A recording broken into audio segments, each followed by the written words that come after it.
Hello, everyone, and welcome to the Fisherman's Post Saltwater Podcast series. This episode is titled Boat Money, and I'm going to be talking with Scott Bradshaw of yourboatmoney.com. And he's out of the Wilmington, Wrightsville Beach area, but again, he's doing work all up and down the coast over the country. In this podcast, we're going to be talking about such topics as buying from a private seller or broker versus buying from a dealership, interest rates, down payments, and how the bank values boats. I'm your host, Gary Hurley of Fisherman's Post. Fisherman's Post has been serving the saltwater fishing community of North Carolina since 2003, bringing you fishing reports, fishing tournaments, fishing schools, membership content, and here in our latest and greatest effort, the podcast series where we reach out to our captain and guide friends from up and down the North Carolina coast, ask them to share their thoughts, their insights on how to catch more fish more often. And in this podcast endeavor, I am joined once again by podcast co-host David Harden, Harden Creative Media. Hello, Gary. Hello, David. How's it going? It's going good, man. We talk some boat buying. Yes. It's exciting. And I expect you to be paying special attention because... You're going to buy me a boat? No. Oh. Because I visited your wife's fancy office, and I can't imagine how much money she's making. So I'm sure you just have stacks of money lying around. Just lying around. We have to go through the couch. You probably need to hide some of that money. Why not buy a boat? That's true. That's a good way. It's a good way to spend your money. All right. It is. Before we get started, let's thank our sponsors. I would love that. Port City Signs and Graphics is one of them. They do great work. Sabrina and the crew. Sabrina and the crew, or I say the team, because I think I send most of my emails to the team at Port City Signs. Yes, that is true. It is the team. All right. It is. Okay, so this is the part of the podcast where we have to guess the sign. There's going to be two signs. One is made by Port City Signs and Graphics. The other one is not. All right. You tell me which one is which. All right, I'm confident. Here's the first one. This is an everyday low price sign, Kellogg gingerbread poop tarts. They're $2.99 a piece. $2.99 for poop tarts. Poop tarts. That's a genius, whoever made that sign. That's sign number one. Sign number two. It's a nice brushed aluminum aperture sign. Yeah, that is good looking. They got different depths. They got different widths of brushed aluminum. Do you know what aperture is? I don't. I don't. But they have a great sign. But they must be an impressive company because that's a great looking sign. They have a good sign. Thanks to Sabrina and the team. Yep. And again, as I tell them, man, they make banners for us. They make leaderboard logos. They do big posters. They're going to do some feather flags for me. So it's not just signs, although they'll crush a sign job. They'll also do a lot of wraps. And so where you would think boat wraps, because we're a fishing podcast and they do boat wraps, they're working on a couple right now, but they've been doing a whole lot of vehicle wraps. So I know some company owners, some business owners watch the podcast, and so think about them for vehicle wraps. I'm mulling it over. When maybe that's a move. Ooh, that would look good. Maybe that's a move I make in 2025. Are you going to do it on your boat?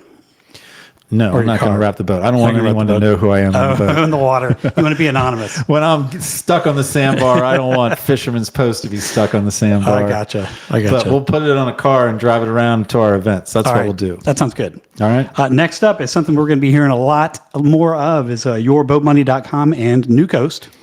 Yourboatmoney.com and our guest, Scott Bradshaw. Show me that fancy graphic.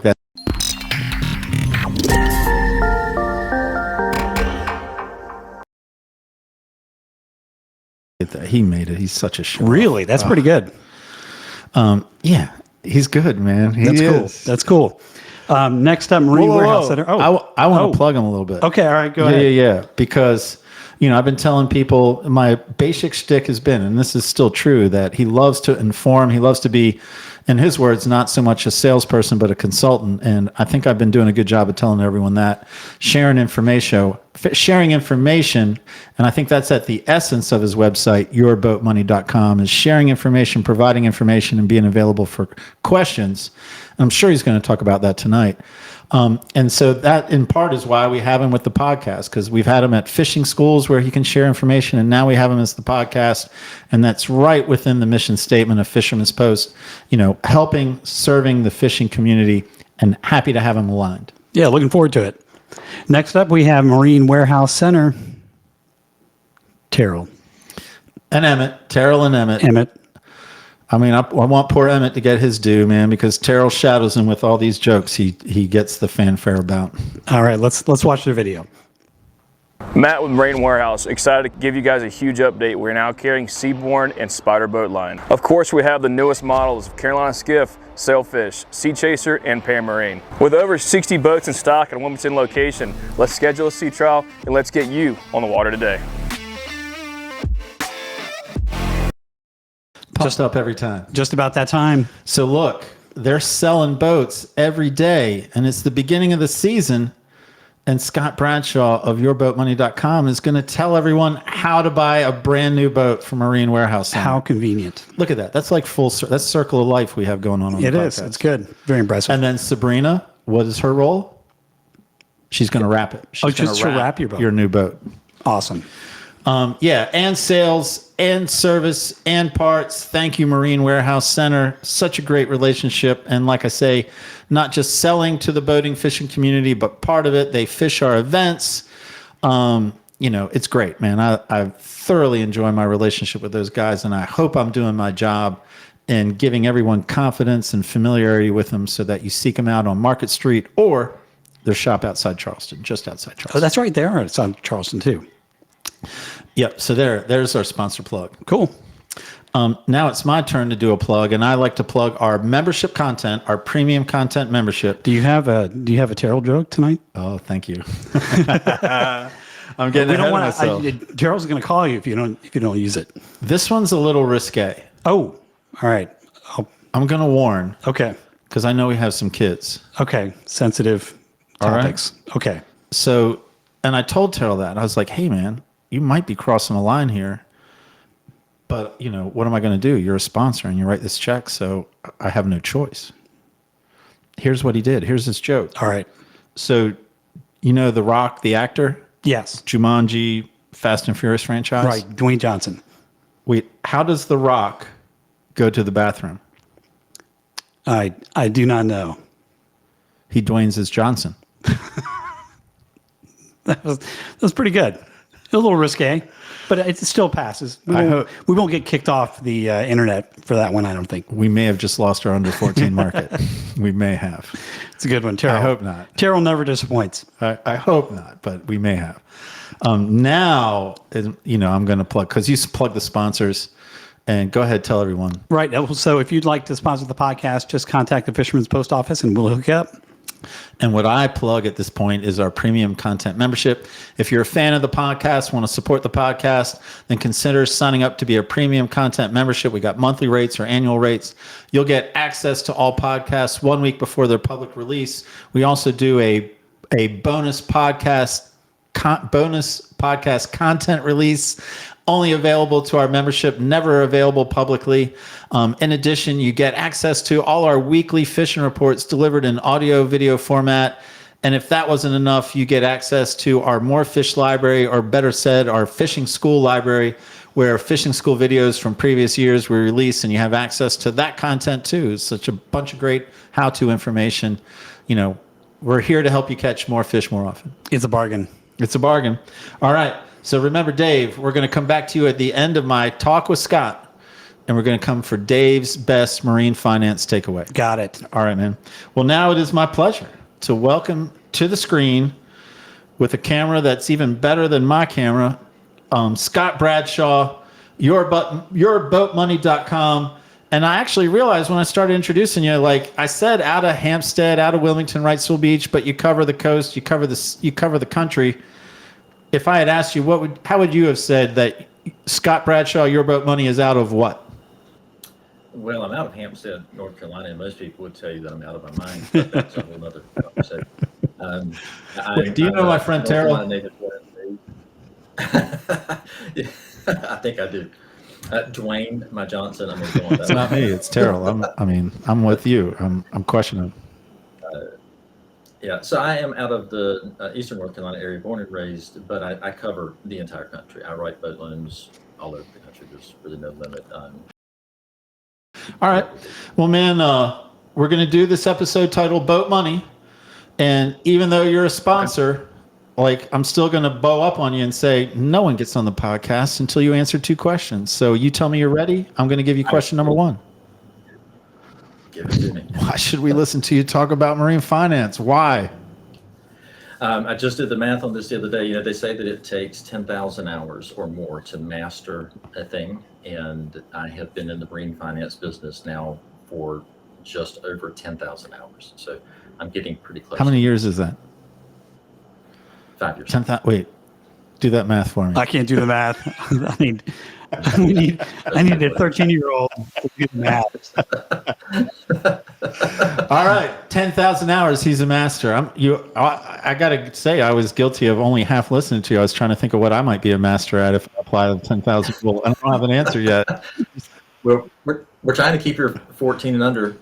So be careful. Well, yeah. I mean, I was thinking 10,000. I spent 10,000 hours telling people you can catch Spanish mackerel on Clark spoons and flounder on gulp and red drum on pogies or mullet. I guess I'm an expert at telling people that.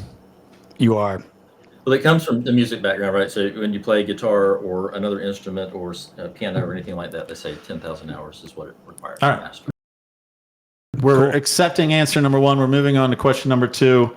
And for question number 2, I thought I would focus on Scott Bradshaw's uncle. That would be Terry Bradshaw. So Terry Bradshaw, Pittsburgh Steelers. We're going to see your trivia knowledge. How many Super Bowls did Terry Bradshaw win? No idea. I don't follow football. I know it's going to seem odd, but I would have to say 3. Or one more? 4. He won 4. And then you have no chance, I guess, at this one either, or no pre-knowledge. How many Super MVPs did he win? 2. Not a clue. He won 2. Good answer, Scott Bradshaw. All right. I feel if I'm not playing the game, I don't care who wins. I'm with you, man. Hey, I want to plug your sponsors too. Look, before we jump on to the next thing, I know who Aperture is, and I know where that sign is. It happens to be a software company here in Wilmington, North Carolina, that is an offshoot from another company that I mentioned earlier. And I got to hang out with your Marine Warehouse Center crew at the Charleston Boat Show this past weekend. So we were having a sponsor meeting. We didn't tell you about it, but I did run your name through the mud. Well, all right. Software company, David. All right. Good. That makes sense. It checks out. It matches the sign. It does. All right. So I've got buying from a private seller or a broker versus dealership, interest rates, down payments, and how the bank values boats. So in order, I guess I'm going to say, Scott, it's your show, but according to our notes, are we starting with buying from a private seller or broker versus a dealership? Sure, absolutely. Dealership is probably the easiest. Most dealerships have their own in-house financing, and they're going to steer you towards that. They're generally really good at what they do. They may only have a couple of banks where I have access to, let's just call it 20 different banks. So if you find me before you go to the dealer, I'm happy to get the deal done and see if we can make them sharpen their pencil a little bit. Man, so I'm going to tell you now that we're in an area I don't really know anything about, man. My boat I bought used, and I just paid outright, and I hope it lasts forever, and it might, because the Marine Warehouse Center does the service on it. So if a guy wants to buy a boat from a dealership, the dealership almost always has someone in-house. Almost always. I know you can't speak for every dealership. So let's back up a little bit. There's basically 3 types of banking when it comes to boat loans. There's direct, there's indirect, and there's correspondent. And I know I try not to be way up here, but direct means you walk into your local bank and your local bank writes you a loan. Well, that's fine, except they may only loan on blue 1973s, right? They may only write the money for 5 years, and they may want a 30% down payment. Well, that's all they're going to do, right? You can go to another bank and walk in there, and you can walk into another bank, and you can walk into another bank, and they may or may not find a program that fits what it is you're trying to buy. If you go into a dealership, some dealerships have indirect relationships with banks, and they may have an indirect relationship with 3 or 4 banks. So rather than just writing on a blue 1973, they might write on a red 1967. Just random things that they may or may not write on. When the dealership does not have an option for what it is that you are trying to do. I, as a correspondent lender, have a relationship with, again, let's just call it 20 banks, and have access to all of their programs. So for your cookie cutter, $100,000 boat, 15% down, 800 credit score, the dealer probably has the same bank that I do. And what I would do in that instance is just keep them honest with interest rate. Where I really shine is the next part of the conversation when it comes to buying a boat from someone on Facebook Marketplace or buying a boat through a broker or something that is not owned by the dealership, because typically a dealer can only write a loan for a boat that they have title to or has not been titled yet. They can't write it for you buying it from David. That's where I come in. Do they have someone in-house if they're selling used boats, if they're themselves selling used boats?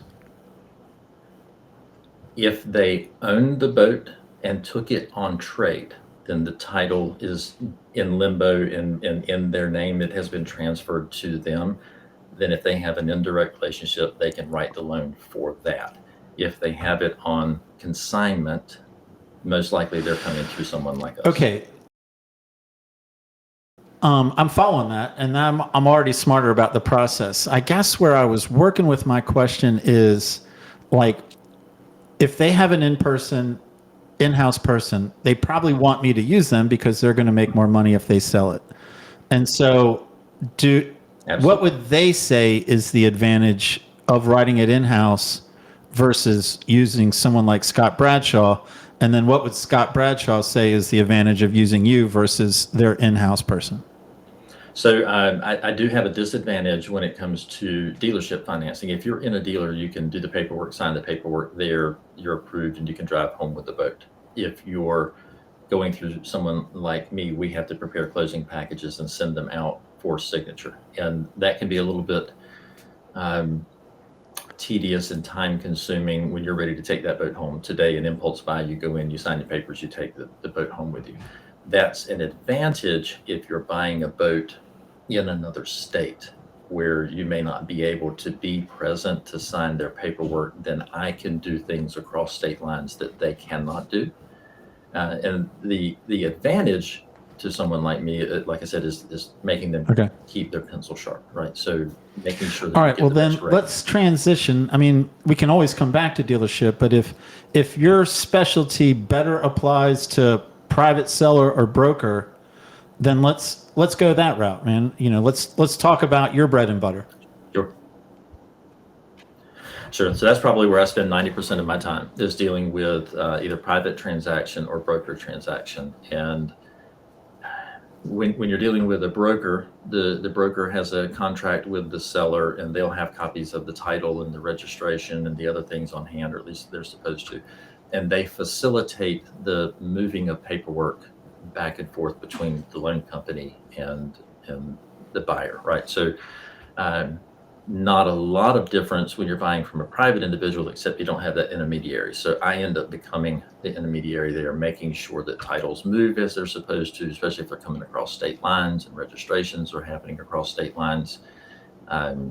Paying the taxes, making sure the taxes are recorded. And it can get to be a navigational nightmare. It's kind of like navigating an unknown inlet or channel in the fog for most people, because they don't have to deal with these things every day. I deal with them every day. I can do it with my eyes closed most of the time. The Facebook Marketplace or buying a boat from your neighbor, it gets a little bit tricky, just because you don't know the person necessarily, and you don't know if the boat has a lien on it, or if you don't know if the title is right on the trailer. That's what we really shine in, is making sure that everything is moved into your name properly at the end of the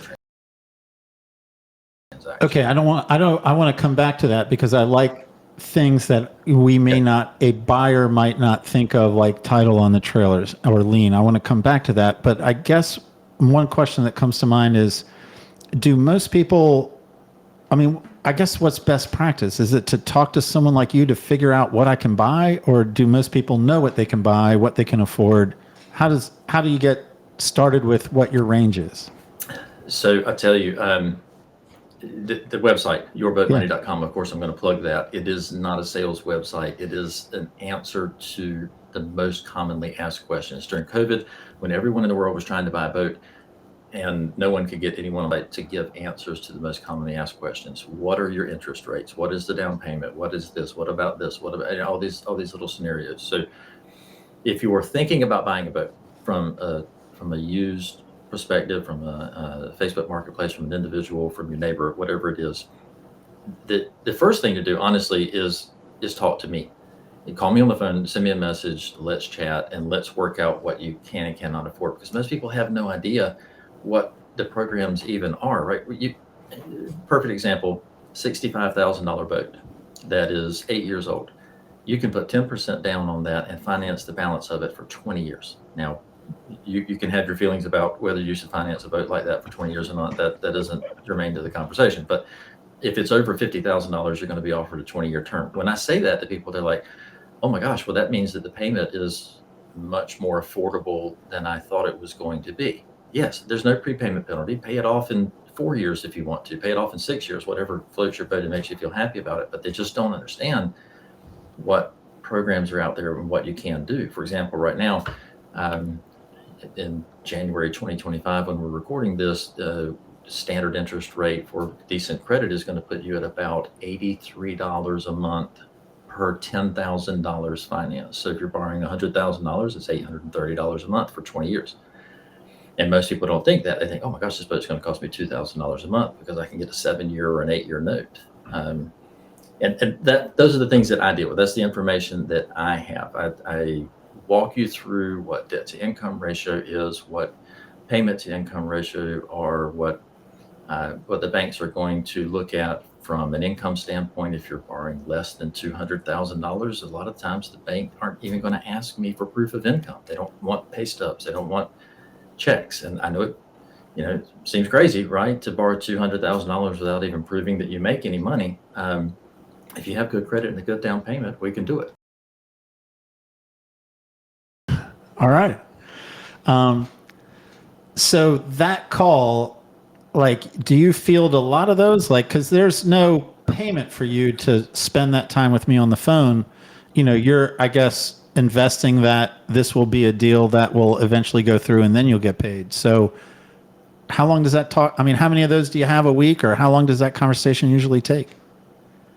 Gary, for example, Monday, today's Tuesday, we're recording this. Monday was the first day after the Charleston Boat Show, and I was on the phone from 7:30 in the morning until about 6 o'clock in the evening, probably 17 different conversations with 4 applications in that one day. Maybe some from the Charleston Boat Show, and maybe from just people who recognize me and say, oh, I need to call Scott, or whatever it is. Now, there are some times I don't have a phone call in a day, but in the spring and the summer buying season, it is constant.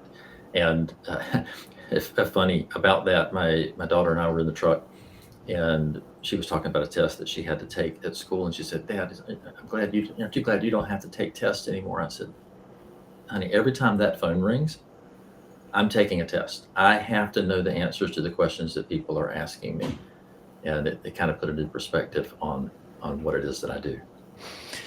In the boat buying world, in the boat finance world, I mean, are there sort of categories maybe you put people in categories. I don't know. I mean, you're probably not going to say you do, even if you do, but people buying a boat that's worth 50 to 90 is sort of you approach a certain way that might be different than from 90 or 100 to 200. Is there something that people looking at different price points need to know, under 100,000 versus over 150? Yeah, so great question, Gary. One of the main questions that I'm asked all the time is, what is your interest rate? And then next to that is, what am I down payment going to be? And I'll segue into the answer to that question.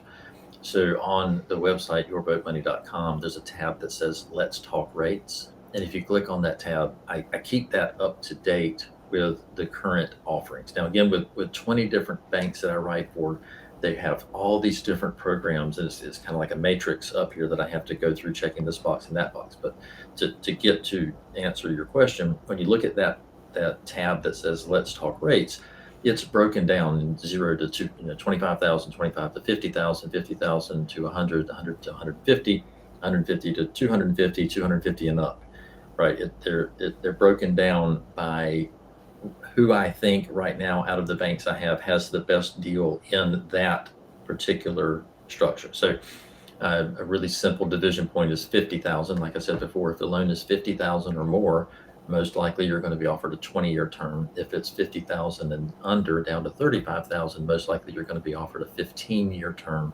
And then under 35,000, you're going to be offered a 10 or a 12-year term. There's better options than me when it's under $35,000 or $45,000, which I'm happy to talk about that too. But when you see a rate that's advertised at today's rate is 6.49%, well, I'll be the first one to tell you that's a unicorn. We'll use that in the industry as a loss leader to get people to see. That is really like an over 800 score and 30% down, and a loan of over $300,000 is where you start to get to that. Now, there might not be a big difference if you're at 150,000. It might be 6.99 or 7.24, but it all starts at a loss leader. So if you look at my site, it tells you rates starting at, and then kind of going up to in those columns of 50,000, 100,000, 150,000. Now, to answer the next question that's probably coming up, because I heard the side there, if you are borrowing under $200,000 with a decent credit score, you're most likely going to be stated income. That's a dividing line. Some of my banks are 250,000, a couple of them go to 300,000. But the dividing line between having to prove your income and not prove your income. And I get that question all the time, especially from people who run their own business. It is never guaranteed that the banks are going to be stated income. I've had them ask me for proof of income on $50,000 to $75,000 boat loans, and I've gotten away with $300,000 on a couple. But in general, if it's under $200,000 and your credit is good, you're probably not going to have to show me a W-2 or a pay stub or taxes. Okay, I follow that. I think where I was headed, and just sort of my brain, and it relates again, I guess, back to sort of these tiers, and 50,000 makes sense to me. I'm going to start with a more modest boat because that is more where I would be. So I'm going to say, all right, Scott, when you're helping someone buy, let's just say a $75,000 boat, and now I'm circling back to what you talked about before, like, since we are in the spirit of education and this is marine finance, but you're also just helping people buy boats, it's tethered to that, and it's more than that. So like for someone like me who said, you know what, I'm going to pull the trigger on, I got about $75,000 I'm going to spend. I'm going to go boat shopping, and I'm not going to buy from a dealership. Well, I'm going to look, but imagine I'm going to buy from a broker or a private seller Facebook Marketplace. So if you would walk me through again some of the pitfalls that people can fall into without either the help of you or whatever. And, again, I'm going back to what do you mean? I can guess, but go ahead and tell me, what do you mean the trailer doesn't have a proper title? Well, okay, that's a whole other conversation about trailer titles, which I'm happy to get to. But let's start off with the biggest pitfall I see, especially in that price range, that 40,000 to 100,000, is just because the boat is listed for $75,000 does not mean that the bank thinks that it's worth what you're paying for it. Now, there's the difference between retail and wholesale, and again, I hate to spiral into this, but I have to since you asked the question. If that boat is 2 or 3 years old and it's listed for $75,000, we're probably not going to have a problem.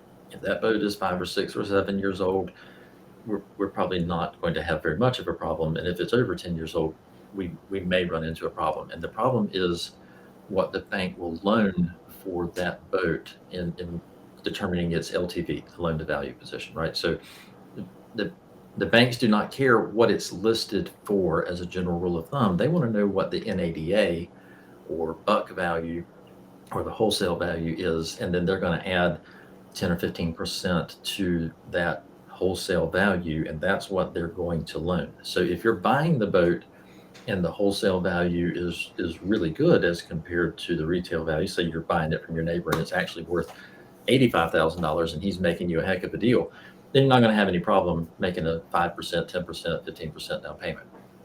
The problem really comes into that I have to kind of guide people through, and I have to be careful about this, is if you're buying it for $75,000, but the bank only thinks it's worth $45,000 on the wholesale side, then you're coming up with quite the delta on the down payment. It doesn't mean that it isn't worth it at retail. There might be 15 boats out there selling for that price that are exactly the same. All it means is that NADA or Buck or one of the other reporting agencies doesn't have any data. So most boats under 100,000 are selling private sellers, and they're not reporting that sale to NADA or to Buck or to any of these other agencies that record values. So the metrics, the data that they have keeps going down on value. So there's a difference there in what down payment might be required because of the data on the boat. If the boat is a one-off, and let's say that the boat company only makes 6 boats a year and they've been out of business for 3 years, but it was the absolute best flats boat, Gary, that you have ever seen in your life, and you really want this boat, you're probably going to have to find an alternate source of the funds to buy it, because there's just no data to support what the wholesale is on that boat. Okay, I got some follow-ups there. I mean, I'm probably going to have follow-ups at every step we take. So every day, all day long, I do this exact thing.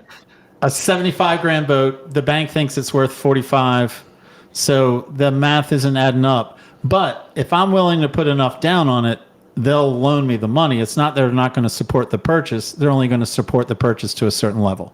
Exactly. So that's why one of the questions that is answered on my website is, what is my down payment going to be? And I kind of go into explaining that. Some of our banks will start at a 10% down payment. That's the minimum. So in your case, $75,000 at $7,500 would be your down payment, leaving the remainder of that for loan amount. But if the bank says the value is only $60,000 after they've done their add-ons, and you're buying it for $75,000, well, then your down payment is $15,000. Even though this bank would take 10% on the right deal, they're not going to take 10% on this deal. So I don't want to say I break people's hearts, but sometimes I have to break people's hearts that they have to bring some more cash. Okay, next question. Those resources that you mentioned about trying to determine the wholesale value, are those resources that general public has access to? Unfortunately, no. And even if you did have access to it, it would still be hard to determine what the bank is going to do. I've been doing it long enough now to know about what the bank is going to add to the wholesale side of it. Under 100,000, most of the time we have to use NADA. Over 100,000, and this is loan amount, not sale price.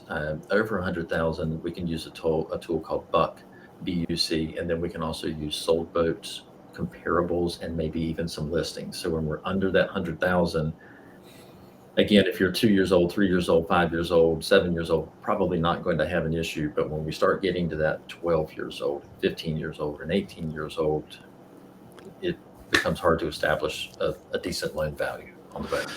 And okay, so how about this? Is there a website out there that isn't official that maybe the banks don't use, but at least give me an idea of where I'm sitting, or really there just isn't a good resource there?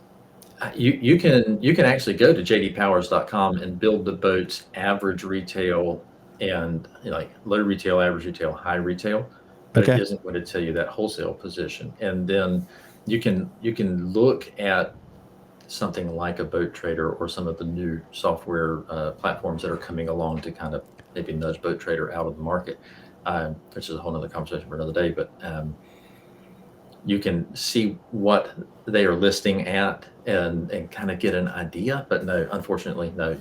Your broker would have access to some of that if you're dealing with a broker, and a surveyor has access to it, and we have access to it as a loan company. I don't mind telling a person what I think the loan amount will be, but I have to caution that does not mean that the boat isn't worth what you're paying for it. It just isn't worth it to the bank. I follow that clarification. So I'm still, I love, by the way, your reaction to the trailer question, and you're right. Let's stay focused on boats. And so you also mentioned about whether or not the boat has a lien on it. So I'm guessing whether I'm using you or if I'm just working through a broker, then that negates the surprise lien. Is that correct? That there's still money owed on it. Yes. If I'm working through a broker, they'll help me out, or if I'm working through you and a private seller, you'll help me out. Yes. Well, and even if you're paying cash for it, if the person has a copy of the title in hand, they don't have a lien on it. You can see it on the title, right? If they don't have a copy of the title in hand and they can't find it, there's probably a pretty good chance that there's a lien on the boat, right? So that's an easy way to tell. I will address trailer titles because they're a bane of my existence. I own 5 trailers sitting out at our farm right now, and I probably have the title for 2 of them, and maybe 2 of them have plates on it. I don't even know if they're in date. And I'm just like every other guy on the street that has a boat trailer or this and that and the other that it's a boat trailer. I might use it 3 or 4 times a year because my boat sits on a lift. So why am I going to, I don't even care. I didn't even move the title to my name. Well, that's fine until you go to sell it. You go to sell it and you never moved that title into your name, or you didn't register, but you didn't pay the taxes on it. You don't own it. You can't sell it. And so I try my best. If you're buying a boat, motor, and trailer from David, I will not even tell the bank that the trailer is a part of the deal. You're going to transfer the trailer to David for $1 or for whatever amount you agree to on a separate bill of sale, and the bank is not going to know it exists, and we're not going to record a lien on that trailer because it is overwhelming the number of trailers out there that do not have titles that are in the right name, or registrations or taxes that have been paid, and we're just not going to deal with it, honestly. So if I can keep it out, I'll keep it out. The only reason I'm going to put a trailer in a deal is if I have to use the value of the trailer to bring the value of the deal up to get more money from the bank. Okay. That's it. Otherwise, I'm not putting a trailer title on a boat loan. I can't do it. Okay, so boat valuation, liens, and you even helped me out with trailer titles. Excuse me, again, in that $50,000, $75,000 range. Any other pitfalls that working with you will help me negate?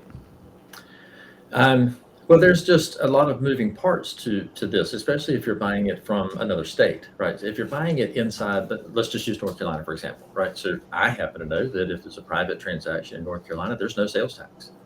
In South Carolina, there's a $500 sales tax. In North Carolina, if you're buying from a dealer or if you're buying a boat that was traded in, then there's a tax of 3% that's capped at $1,500. I also know that the back of a title is also a bill of sale. Right? There's so many little things and moving parts that we just do that you don't even think about. Oddly enough, there's on my website, there are copies of a blank bill of sale that you can use. There's copies of a blank purchase agreement that you can use. They don't have our name on them. They're just things that people can use as tools, whether you're buying a boat and financing it through us or if you're just buying it outright.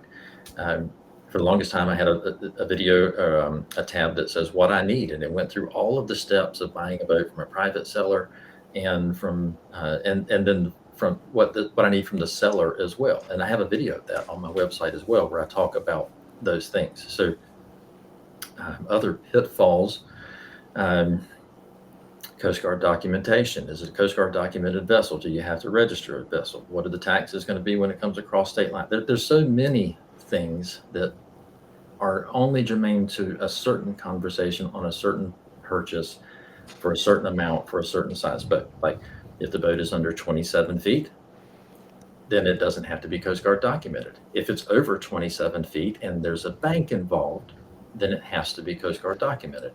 And most people don't know anything about what I'm talking about when I say a Coast Guard document. And then I have to go into the whole conversation about that. If I buy a car, truck, and I owe money on it, then I have to have a certain insurance policy. What about a boat? Oh, yeah. Yeah, absolutely. And I'm sure let me just how to address that one. You have to have an insurance policy to cover the purchase price of the boat There has to be certain deductible requirements. Most of the banks require a 2% maximum deductible. They won't let you do a 3% or 5% or 10% deductible. If you are going to travel into other waters besides the area that you're written for, then you'll have to have an insurance policy to cover you for that certain time. And when I send you your approval notice over, I include lien holder information on the bottom of the approval notice that tells you how to tell your insurance agent to record the loss payee on that insurance policy, so who the money goes to if there was a claim on the insurance policy. Okay, so I followed everything you said, but I'm gonna restate it. I think I followed everything you said, but I'm gonna restate it and say, hey, following again my $75,000 model, if I'm buying that $75,000 boat and I'm ending up borrowing $55,000 or $60,000 from the bank, do I have to have proof of insurance in hand before they give me that $60,000 to finalize the deal? Yes. Okay. Yes. And the funny thing, just to cue in on something you said there that you may not even know that you said, we're not going to give you the money.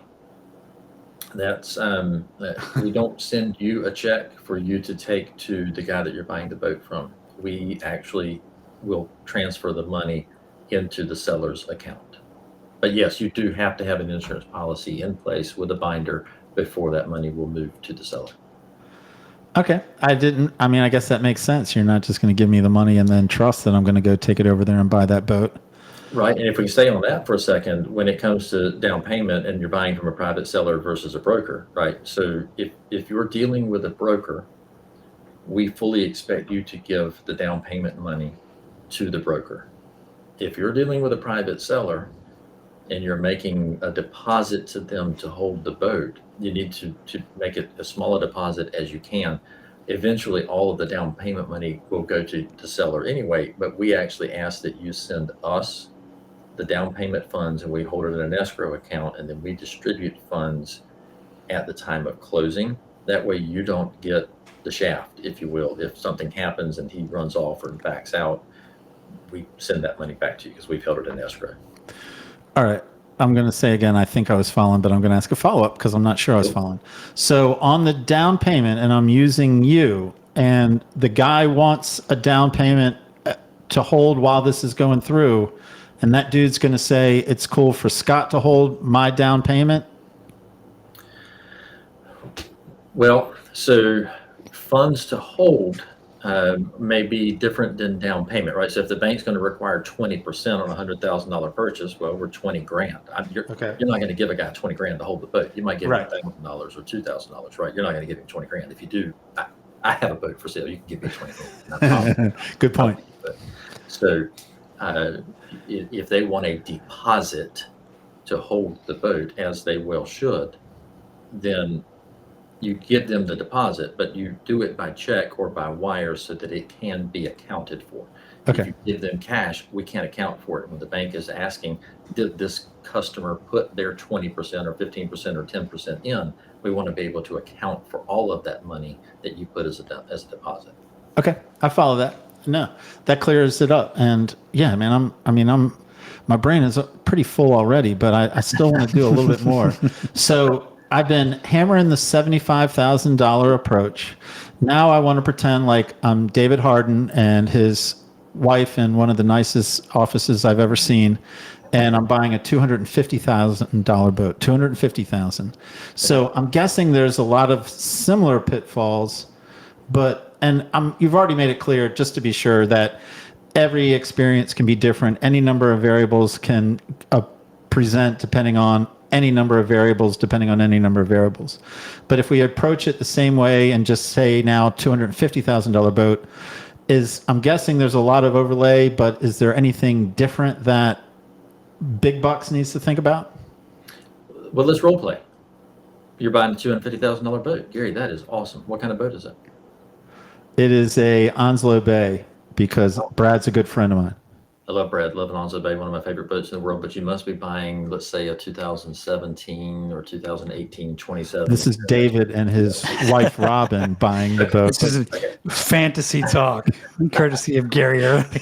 So Well, David and Robin, I guess, are looking at a 2017 because, yeah, I don't even know how much his boats are. I'm not shopping for an Onslow Bay. I got a 22-foot Sea Chaser. It's been paid for 15 years.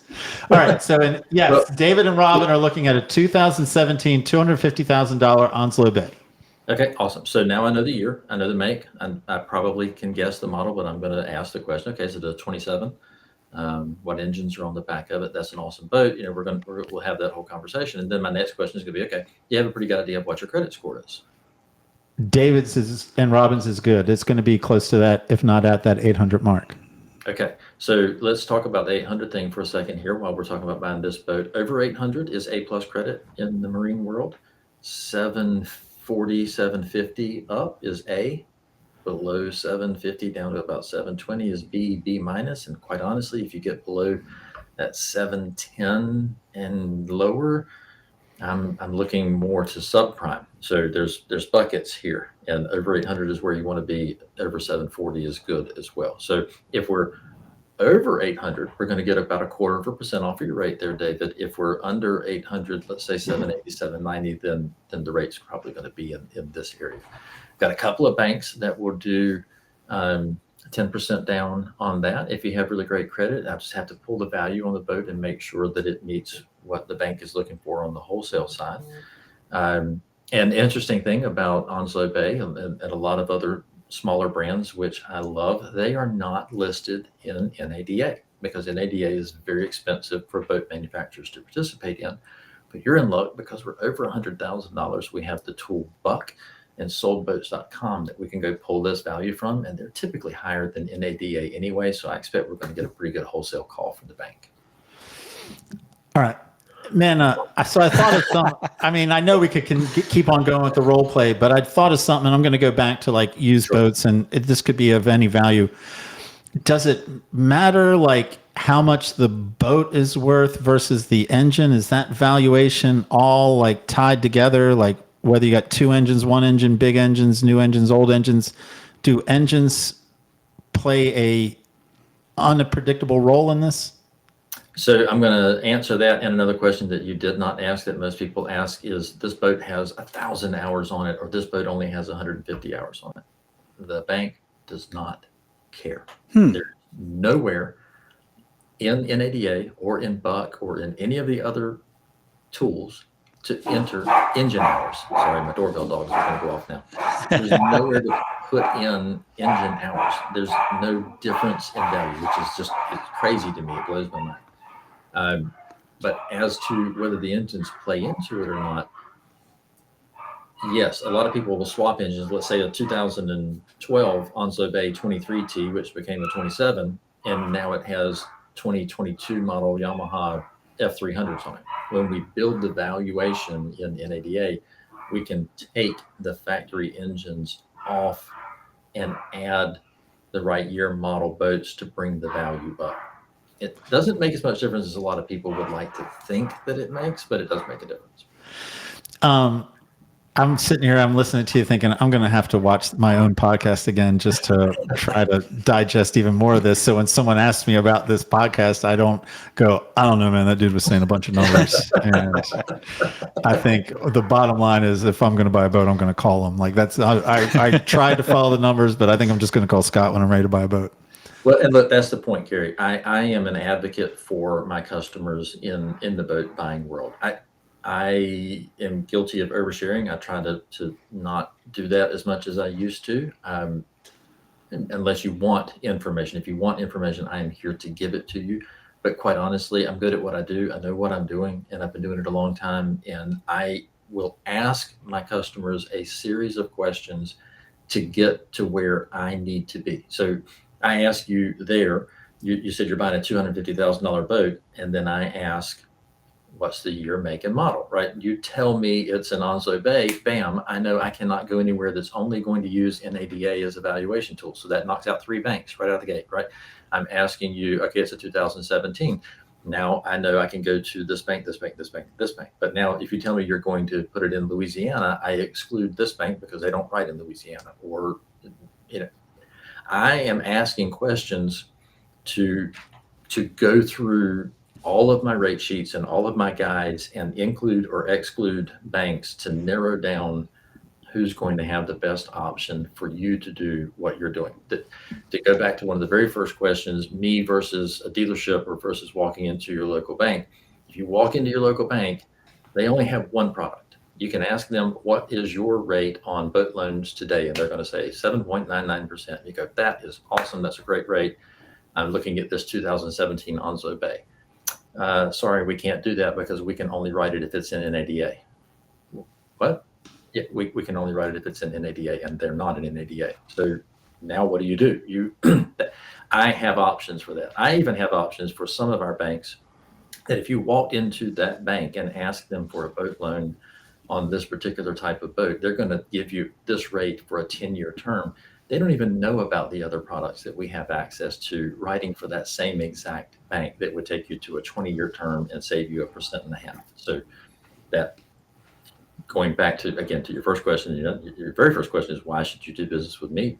Because I know these things. I know what is going to work and what isn't going to work. And I will guide my customer as best I can to making the best decision. I'm not always their friend, because they might really, really, really want this thing and they're really okay with paying this price for it. And the banks just don't agree with the value, and that hurts their feelings sometimes. And obviously it's not coming from a place of me personally trying to hurt their feelings. It just is what it is. The banks are only going to want to do a certain thing, but I know where to go with the product and get it moved. We're at the end of our time, and I think that was a great way to wrap it up. You pretty much answered the question. Any last thoughts on the marine insurance and Scott Bradshaw, yourboatmoney.com? But I think you basically did that with your sort of wrap up speech. So, Scott, at this point, I'm going to say, man, thank you very much, man. This was a very informative. And I make the joke about the numbers, but I mean, what you're hearing me say is full of information, too much information really for me to completely process right now. But that's the beauty of the podcast. I can listen to it a couple times or watch it a couple times. That's exactly what I was going to say, Gary. I've said this to you before. I really appreciate your podcast because I get to listen to the charter captains and guides and getting information. If you're fishing with a charter captain, you don't have to know where to go, how to get there, what our temperature is going to be, what lure to pull, what line to pull. They tell you. You say, I want to go catch blackfin tuna. This is where we're going. This is what you're going to be pulling. When that rod goes off, you reel this way. You don't have to know all the rest of it, right? You might want to know it, but you don't have to know it. That's my job. I'm a charter captain guiding people through this thing. So I love the podcast. I'm so happy to be a sponsor and help you guys get this out to more and more people. It's been a great value to me, a great service, and I'm ridiculously happy to have been able to do this. Right on, Scott Bradshaw, man. Again, thank you very much, and I'm gonna go and I'm gonna put it to David because he better have a good David's best takeaway. Thank you, man. Thank you very much. Yeah, thank you, Gary. All right, David. I think I'm just going to quiz you instead of David's best takeaway. I'm just going to quiz you about interest rates and down payments. That's going to just ruin the podcast. What's your best takeaway? I tell you what, when you said there's a lot of information out there, my head is spinning the same way that yours is probably. Using Scott is a great idea. And that's probably the biggest takeaway is go to yourboatmoney.com or call Scott if you're thinking about making a major boat purchase. He knows what he's talking about, obviously. So that's what I'm going to do. Man, I've literally made a living at Fisherman's Post of knowing who to associate with to catch, like he used, is a great analogy he used, to catch fish, tackle purchases, boat service, man. If I don't know anything, but man, I am skilled at knowing the people to know. And Scott is clearly one of them, huh? Yes, exactly. All right. Well, let's call it a podcast, David. That's great. Well, thanks to our sponsors, Port City Signs and Graphics, yourboatmoney.com, and New Coast and Marine Warehouse Center. If you would like to become a sponsor of this very podcast, contact the Fisherman's Post office and we can hook you up. Or if you'd like to be a premium content member and receive podcast releases 1 week earlier, bonus podcast content not available publicly, weekly fishing reports delivered in audio and video format, as well as access to the fishing school library of how-to videos, then information on the website, monthly and annual rates.